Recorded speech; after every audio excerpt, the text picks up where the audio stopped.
We'll now have a presentation on understanding inclusive design.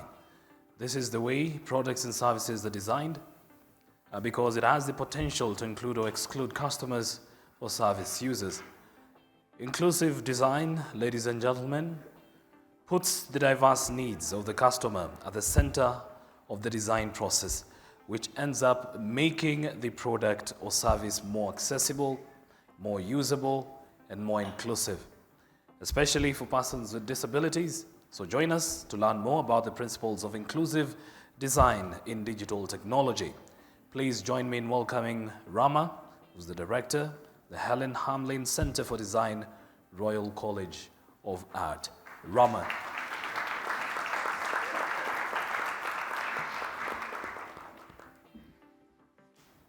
I almost didn't recognize myself there. It looks like my younger brother. It's a really great pleasure to be here. It's always difficult to talk after Haben and Christopher, and this is the third time I've had to do that, so I'm going to have words with Irene, my big sister, after this. So if we could start the presentation, please. The title of the conference is Inclusive Africa, and where does that inclusive word come from? This is what we're going to be talking about. I am a designer. You can tell that by my costume. I have hair that looks like I've been electrocuted. I have trousers that look like they're falling down. I would like to invite you into the world of design and to sit with me there for a minute. We'll be talking through the three most powerful aspects of people-centered design: empathy, which we've heard a lot about, creativity, which is the right hand of design, and clarity. And I think the presentation of Haben really spoke to that. I come from the Royal College of Art. I should say I am an Indian male with dark brown skin, with black hair and a trimmed beard, at least it was last night. And I'm wearing a blue suit with a sort of maroon top. I'll be talking through a visual description of each slide, but if I don't, it's just because I'm reading the words that's there. So this slide has 6 different images on it, ranging from cars to bottom right is an iPhone. The RCA the RCA sends more graduates to Apple. Sorry, Christopher, it may be a dirty word here with all these logos, but Apple employs more of our graduates than any other college. Oops, and I'm going back. The center that I have the privilege of leading is called the Helen Hamlin Center for Design. On screen are 6 projects that we've done, but we've done over 300 projects with 200 organizations. Bottom center is Heathrow Terminal 5. If you like their wayfinding, we did it. If you don't like it, they executed it badly.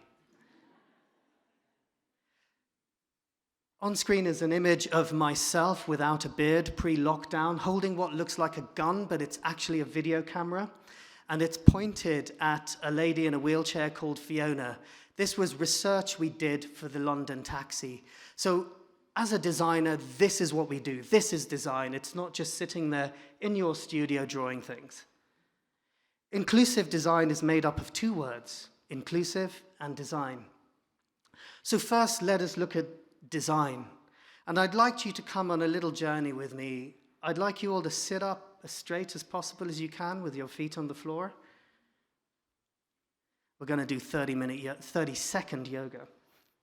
Become still, and if you're sighted, close your eyes. If you're not sighted, close your mind. And just breathe. Breathe in. Hold it. And breathe out. Breathe in, hold it, and breathe out. And now I want you to think back to waking up this morning, getting dressed, having your breakfast and your journey here. I want you to remember what you experienced haptically through sight, through sound, through touch, through taste, through smell. The things that you saw, the things that you used, the products, the services, the vehicles, the transport. And I'd like you to open your eyes now Here is a single truth. All of it was designed. All of it went through a design decision, disabling or enabling. So that is why design matters. The whole world around us is designed. But there is a problem with design, and I can prove it to you. How many of you have a smartphone? Trick question. If you type the word designer into any SMS or WhatsApp application, what comes up is this. It's the image of two little icons, two sort of yellow people wearing berets and holding a paintbrush. It's kind of two comic French people from the 1940s. Is this what a designer is? You know, are we yellow people who paint? Design is this, and on screen is an image of a variety of different people of all ages, abilities, shapes, sizes, genders, races. We can say design is centered around people, or rearranging the words, people-centered design. The term we use is inclusive design, and this is where one of the inspirations, I think, for the names of the conference, and Irene can correct me later. Inclusive design is defined as this. Now, the British government, as we know, have not got everything right, but they got this right. They described it as including the needs of the widest number of people in your design. It has a 28-year history. On the left is a black and red publication called Applied Ergonomics, and that's where the term was first coined by one of the founding directors of the center, Roger Coleman. On the right is a screenshot of a website called designingwithpeople.org. It is down at the moment because we're making it more accessible, but it's an open source website for anyone looking to deploy inclusive design. We talk about inclusive design having 4 axes, and sorry, the bottom 2 are lost because of the captions, but the same sun rises and sets on us all every day. And there's 4 axes here which look at age, ability, gender, and race. And these are 4 ways in which we can all be excluded. They talk very much to what Hamlin was speaking about. Ageism, ableism, genderism, and racism. All of these things, we believe that inclusive design has something to contribute. Inclusive design is design at its most powerful and its most conscious, though. I just want to bring it back to something of human spirit, because good accessibility enables the human spirit, and when it doesn't happen, it breaks it. We have processes for innovation. On screen is quite a complicated diagram, which I don't really want you to look at, but just to say there's a huge area of academic research into this. We very simply call inclusive design the creative power to improve life. That's it. It took us 10 years. Our first mission statement was 10 pages long. It took us 10 years to get it down to 2 words, improve life. And who doesn't want to wake up doing that? And the first person you should start to improve life for is yourself. So remember when Irene was out the room, she said to me, she's my big sister. So during lockdown, the first thing she said to me is, take a break. Look at yourself. That's where, your accessibility and inclusivity starts. It's about design for ability, not disability. And this is something that's a 10-year-old screenshot from an iPhone. It's a conversation that a girl texted to me between her and her mother after a conference. She was looking after her mother who had cancer, and every Saturday she'd take her mother shopping. One Friday night, she got drunk, and how many of you have ever been drunk or a little tipsy? No one. Very good people. So she got a little too drunk, and she couldn't take her mum shopping, so her mum had to do it by herself. And she texted something that said, went downtown on bus and bought dresses and shoes. Was great to do it by myself. And at that point, the daughter realizes she was disabling her mother by wrapping her up so tight. And that was a sort of magic moment to say ability, not disability. Every human being has ability, aspiration, desperation. We have all the fundamental emotions. Empathy, clarity, creativity are available to all of us. So to some work, wanted to show a quick flash up of a project we did around humanizing chatbots around 6 years ago, when every company in the world wanted a chatbot, and they all looked like the people on the left. So on the left is screenshots of sort of 6 Caucasian-looking submissive females. And my theory is because these were designed by males in their 20s who just designed themselves a girlfriend, but I could be wrong. We did some work with Tata Consultancy Services, and what the accountants and the managers in this global consultancy wanted was a parent, a friend, a boss, a friend, or a coach. And in the end, they selected a friend type of chatbot who would be more like David Attenborough or Judi Dench, 2 English actors that you see on the screen. So are we being, are we guilty of gender discrimination in the digital world that would just not be acceptable in the physical world? Something a little future-facing, we're actually looking to write a British standard on vocal accessibility that will be based in the UK to start off with, but could have global application. Why? Because Siri doesn't understand Scottish accent, Google Assistant doesn't understand Indian accents. People are discriminated in the vocal world in many, many different ways. So how can we come together and create an international standard on this new emerging barrier? People with disabilities are lead users and innovators. So on screen is a shot of 4 people who can't get up a set of stairs. There's 1 person in a wheelchair, but there's also an older person, a parent with a pushchair, and someone with luggage. So we see people with disabilities as lead users, extreme users. What Serena Williams is to tennis, disabled people are to design. They push the boundaries. And just to prove it, here's a design of the London taxi, and on the left is a rendering of the final product. On the right is the darling of the project, 92-year-old lady who was absolutely brilliant and inspiring. So work with real people.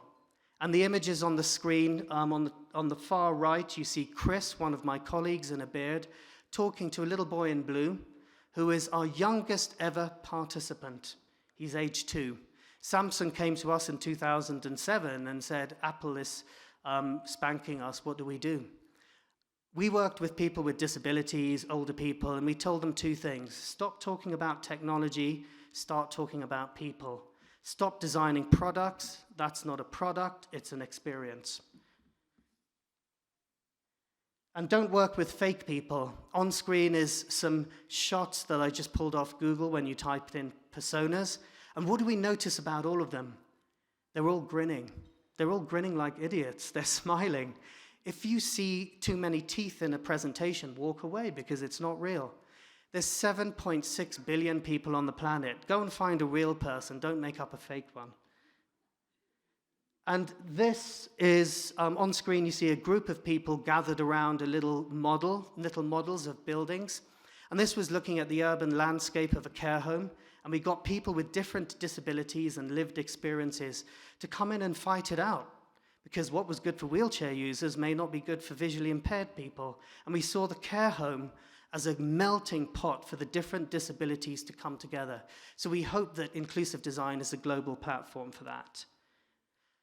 Hidden disabilities. This looks at advances in tech. So on screen is 4 shots of different virtual environments, a cafe, someone's home. And we're working with Oxford University in the last couple of years to look at, can virtual reality help train people who are going through psychosis to enter back into the real world? Can they virtually test their strengths, their abilities, virtually, in virtual reality before stepping into a real cafe? And one of our researchers heard from one of our participants, this would be great for dating apps as well, because you could test out your dating skills. And I'll skip this one. very quickly, just to say we need to show leadership here. We have this piece of research that we've just published on called Creative Leadership. And it brings together design and neuroscience. But I was in Israel with our Access Israel friends, and what came out there was that it's also very much a tool for disability leadership. It's based on these three principles of empathy, clarity, and creativity. And there is a book, which is coming out in the US in June. We're not quite there, but it's very, very shortly coming out. Do come and see me if you want to see a pre-launch copy. So very finally, inclusive design can help you predict the future. When I look 15 years back at some of our tech projects, working with people of all abilities and all ages can really push the boundary. So remember about 15 years ago, an amazing technology came out called Wi-Fi. And a company called BlackBerry asked us, what could we do? How could you imagine how Wi-Fi could change, the digital could change the physical? So we did a whole piece of research. I'm just going to focus on one thing and show a sort of 1 minute, 2 minute video, which is this. And just look at all the technologies that have come to pass since. This was 15 years ago. So if we could press play. So at the time, BlackBerry was called Research in Motion. Oh, it's come back to me.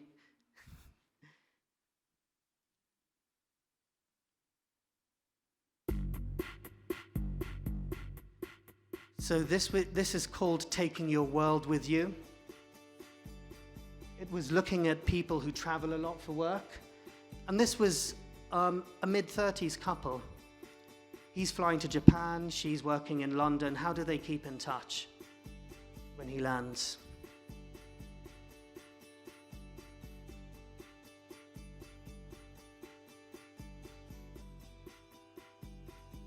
So the video is showing a Japan Airlines plane landing. Smoothest landing in the history of the universe. And he enters a hotel room. So we've all had that feeling where you just arrive after a long flight. He sits on the bed, takes his shoes off, and he picks up his BlackBerry. On screen it says dock with a hotel room, and he hits the button yes. He flicks up to the menu, so where it says My Room, and the hotel room starts to change. It puts a picture of his wife up, his books appear digitally on the shelves, and the TV switches on. It's the news from Tokyo. Wi-Fi TV is found. He goes from local channels on his phone to home channels, puts BBC One just in time to see his favorite football team score a goal. He takes his tie off. He now wants to see if his wife is awake, but he doesn't want to ring her. You can see it's 8 in the morning UK time, so he goes into a pairing mode, which pairs with her phone to see that it's been moved that day, so she's got up. This is signified by a little purple light that goes around the corner, and it's a haptic light as well. BlackBerry engineers actually work really hard to make that haptic. And incidentally, this was the first BlackBerry touchscreen device that was visualized. And they took this and put it into production. Ready for our run then? So if we can go on to the next slide, or maybe I can do it from here. And this is the final bit. 9 years ago, we made a booklet with BT and Scope called Enabling Technology. I'm holding it up. It's a blue-covered book. And on the right, you see an image of a lady, visually impaired lady, with a sort of orange kind of... One of the problems with technology wasn't technology itself 9 years ago. There were issues like screen readers would speak at this sort of speed and you couldn't quite understand what they were saying.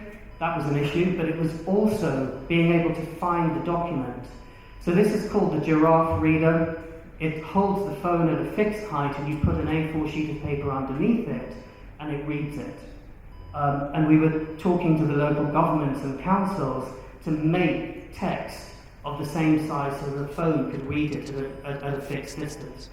Shani, the name of this lady, said, you guys are going to make so much money on this. We didn't, because we open sourced it and it's out there on Instructables, so anyone can make one of these readers. And very finally, to say our archive on the center has over 100 assistive and inclusive projects with PDFs to download from the last 31 years. And how do you get hold of it? If you look at me on LinkedIn, I will be there. So I just wanted to end with one final small poem from India's poet laureate Rabindranath Tagore, and I think it speaks to inclusive design. Quite often, design, innovation, commerce will look for power, but power is different from empathy, and empathy, another word for it, is love. So these are the short words. Power said to the world, you are mine, and she imprisoned him on her throne. Love said to the world, I am yours, and she gave him the freedom of her house. So may all your efforts be full of empathy and power and love, because, as we were talking about yesterday, inclusive design is really about this. Yote ni upendo.